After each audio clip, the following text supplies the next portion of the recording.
So we've looked at view one. Let's talk about the other views that are available in the tool. This view right here, view two, shows you a detailed tier breakdown in a visual format. So this is a very simple graph. It's just showing you for each position the number of players available in each tier. So this right here is saying that in tier one at the quarterback position, there are 3 quarterbacks available. You can see that there's a little pop-up that will display when you hover over particular bars. And this is letting us know that tier one wide receivers have all been selected. Same thing at tier two. However, at tier three, there are 4 wide receivers. So just a nice visualization there showing you what is going on in each tier.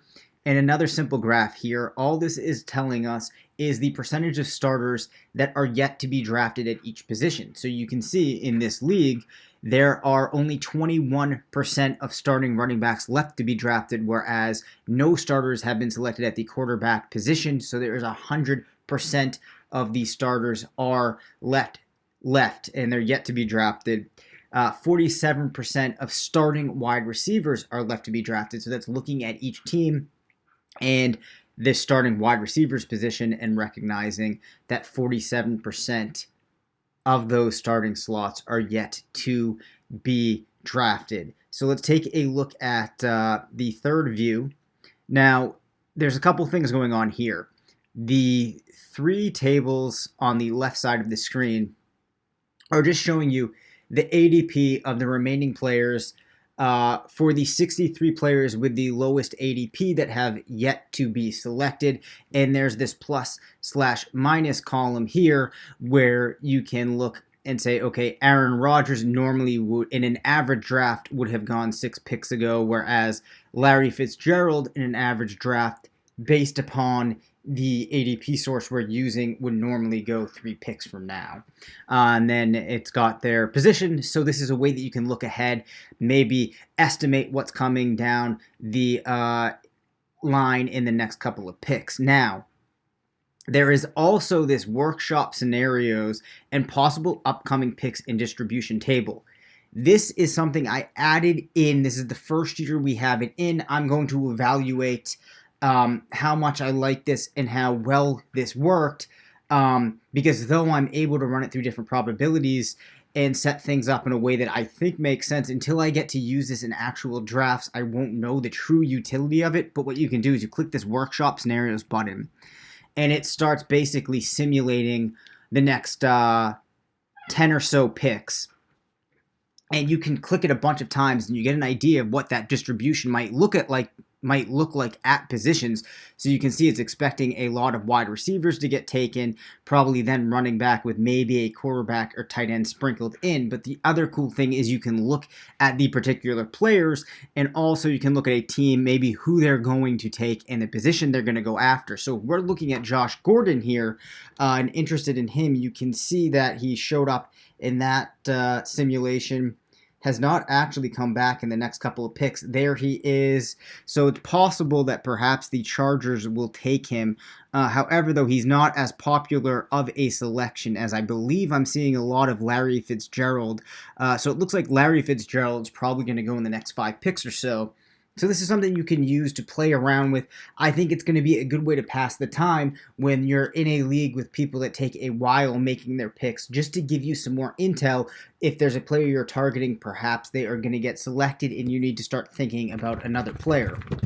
Now, this count of positions selected by round graph is very simple. It's just showing you in each round the number of players at each position that were drafted. So there's 8 running backs, 4 wide receivers in round 1. Flips to 5 wide receivers in round 2, 7 running backs. And this will just kind of chart out, might be more useful at the end of the draft, but nonetheless, it is there if you're interested. View 4, this is one of my favorite things that I've added in for this year. So there's a couple of things going on. You have a detailed starters tab. Now that is going to be lined up with the team that you have selected here in view 1. So let's switch this to Ravens. Now we'll go back over to view 4. You might hear my cat in the background, and you'll see that at this point they have selected Christian McCaffrey, Antonio Brown, and Amari Cooper. this has an interesting view because it's going to start to show you, and this is something I'm going to look at a lot after I have finished the draft and I have a full team put together, looking at the age of my players and the experience. And then there's the RV low and the RV high, which again, RV low is the worst tier that an RV tierer put the player in. RV high is the best tier that an RV tierer put that player in. And then also you have this starters matrix that's going to show you for each position the count of players that you have in each tier, and then it's going to show you their average age, average experience. Again, this is one of those that I think may be more useful for you to use when you reflect upon a mock or a real draft than actually using while you're building your team. But perhaps you look at it, you realize you're a little old, a lot of experienced players, and you want to inject some more youth into your roster. This could be a good way to do it, especially if you're using this for a dynasty league, as we do include dynasty ADP. Now, so this is just kind of showing you a comparison. So it's looking at some things and kind of building out as the draft went along the number of players that had been selected at each position in each round against what your team has. So, or the team that's selected as. So you can see the Ravens at in round 2 at that point were balanced between running back and wide receiver. More or less the league was leaning a little bit more towards running back. But as this draft develops, you can kind of compare how you drafted against the league, and it might be another way to reflect upon how you put your team together versus the rest of your opponents. Now, on the right side of this line here, we have something that I really like. This is the first year I've done it, but it builds out the players that your team selected in each round. And then when you're all done your draft, you can go back and you will see every player that would have been available to you at that point in time. So we could click into here and we could say, all right, instead of Antonio Brown, perhaps they went with a running back and they went Kareem Hunt. Then maybe they flipped things, and in round 2, they went with a wide receiver and went with AJ Green because he would have been available. Then in round 3, perhaps they pivot things entirely and they go with a quarterback, and maybe they take Aaron Rodgers. And as you start building this out, you're going to be able to compare what your team could have been versus the team that you did draft. And then you can see this little breakdown here with the did draft in black and the red showing you could have. And you're going to see a more favorable tier is going to take up a larger portion. And it's just an interesting way to compare how you put your team together. So this tab has a lot of, or this view has a lot of stuff going on that you can use to reflect on your draft at the end. The final view, view 5, is very simply your typical draft grid that you see that shows you in the first round, the Patriots took Todd Gurley. In the second round, they took Jordan Howard. It builds it across following the snake. As you can see at this point in the draft, we're heading back towards the Patriots. Chargers have the next pick, which lines up with what you see in the on the clock field. Now, you might say to yourself, ooh, I wish this had those highlights showing me the positions drafted.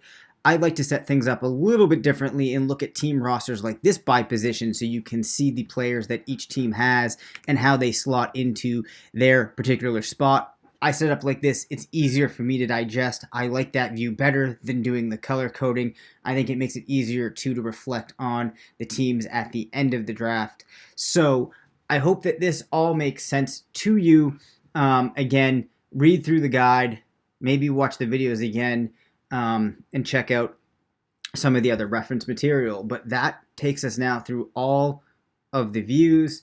And the final thing, if you also want to look at the players and how they're getting drafted, you can just drop over to the, or flip over to this drafted tab and look at things in a slightly different format. So I really hope that you have a good experience using this tool. And, I hope that these tutorials have helped you. The end of the season or the end of the draft season, there's things that you liked and you want to make sure they stay in for next season. Let me know. If there's things that, you felt like you didn't really need to use or you didn't use them that much, let me know, because maybe I can think of something else to put in there. Or if they're just taking up space and enough people don't think that they really use those fields, then perhaps I'll strip them out for next year. I've been hoping to kind of arrive at something that I don't have to build each year, that I can just drop in updated player information. But the reality is I never really go with that. So we'll see. Anyways, I'm belaboring my points here, but good luck in your 2018